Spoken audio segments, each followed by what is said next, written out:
আসসালামু আলাইকুম অনার্স প্রথম বর্ষ। কেমন আছো তোমরা সবাই? আশা করি ভালো আছো। এই ভিডিওতে আমি তোমাদের যে 4 তারিখে যে আইসিটি পরীক্ষাটা আছে, আবশ্যিক অর্থাৎ সকলের জন্য, সকল বিভাগের জন্য এই বিষয়টার 100% কিছু কমন সাজেশন দিব। এখান থেকে পড়লে তোমার পরীক্ষাটা ইনশাআল্লাহ অনেক ভালো হবে। তোমরা জেনে খুশি হবা, আমরা যে তোমাদের আজকের পরীক্ষাটা হলো অর্থাৎ বাংলাদেশের ইতিহাস, এই সাজেশনটা দিয়েছিলাম, এখান থেকে কিন্তু 100% কমন এসেছে, 100% কমন এসেছে, ঠিক আছে? তাই আমি আশা করি এই সাজেশনটাও অর্থাৎ আইসিটি সাজেশনটাও 100% কমন আসবে। এজন্য তোমরা সাজেশনটা অবশ্যই মনোযোগ দিয়ে পড়বা।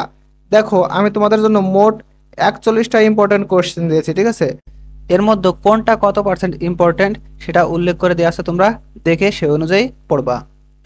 100% আছে, 99% আছে, তারপরে তোমার 97% আছে, 95% আছে, ঠিক আছে?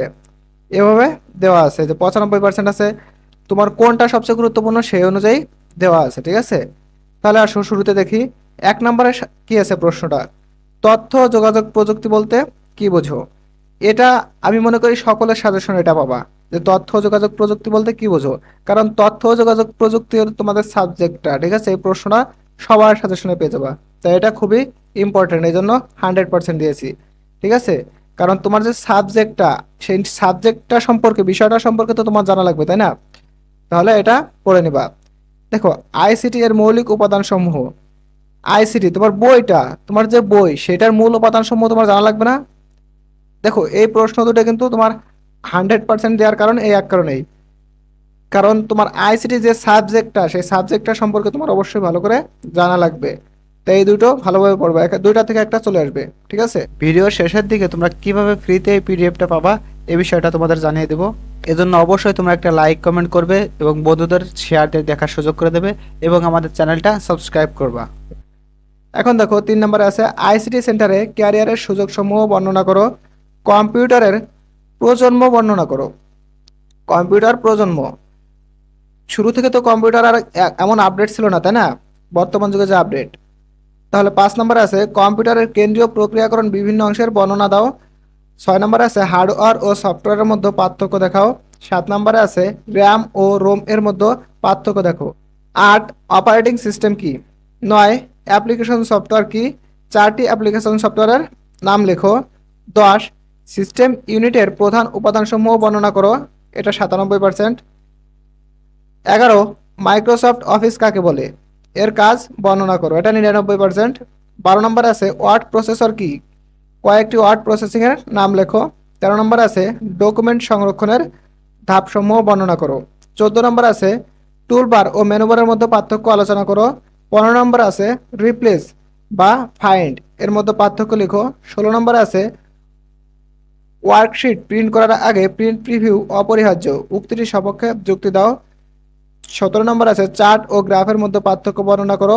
18 নম্বর আছে ডাটা ম্যানেজমেন্টে স্প্রেডশিটের গুরুত্ব বর্ণনা করো। 19 নম্বরে আছে প্রেজেন্টেশন অ্যাপ্লিকেশন ও ব্যবহার আলোচনা করো। 21, ইন্ট্রানেট ও ইন্টারনেটের মধ্যে পার্থক্য লেখো। দেখো, এখানে কিন্তু ইন্ট্রানেট আর ইন্টারনেট, ঠিক আছে, এর মধ্যে পার্থক্য লেখো। ওয়াইফাই এবং ইন্টারনেটের মধ্যে পার্থক্য লেখো। 23 নম্বর আছে ইন্টারনেটের ধারণা দাও। 24, ব্যবসায়িক ক্ষেত্রে গুগল ওয়ার্কপ্লেস এর গুরুত্ব বর্ণনা করো। 25, ইন্টারনেট এক্সপ্লোরার এর নিরাপত্তা সমস্যা আলোচনা করো। 26, কৃত্রিম বুদ্ধিমত্তা অর্থাৎ এআই কি, এআই এর সুবিধা ও অসুবিধা, ঠিক আছে। 27, জিপিটি কি, এর কার্যপ্রণালী ব্যাখ্যা করো। 28, ওসিআর ও ওএমআর এর মধ্যে পার্থক্য লেখো। 29, ডাটা অ্যানালিটিক ও মেশিন লার্নিং এর বিভিন্ন ধরন ও পার্থক্য আলোচনা করো। 30, এআই বা অটোমেশন ব্যবহারের নৈতিক সীমাবদ্ধতা আলোচনা করো। 31, বাংলাদেশে ফ্রিল্যান্সিং এর সম্ভাবনা, জনপ্রিয়তা ও কারণ ও সমস্যা সমাধানের উপায় আলোচনা করো।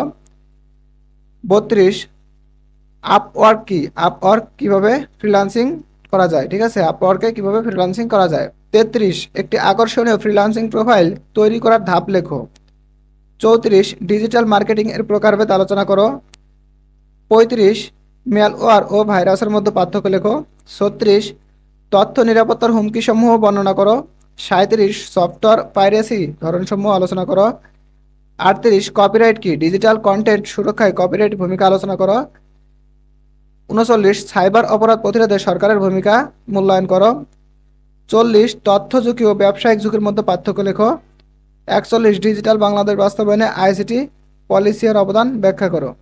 দেখো এখনো তোমাদের কিন্তু হাতে হিউজ পরিমাণে সময় আছে, তোমরা প্রত্যেক দিন মাত্র 7টা 8টা করে প্রশ্ন সলভ করলে কিন্তু তোমাদের সলভ হয়ে যাবে, কারণ তোমাদের 4 তারিখে পরীক্ষা।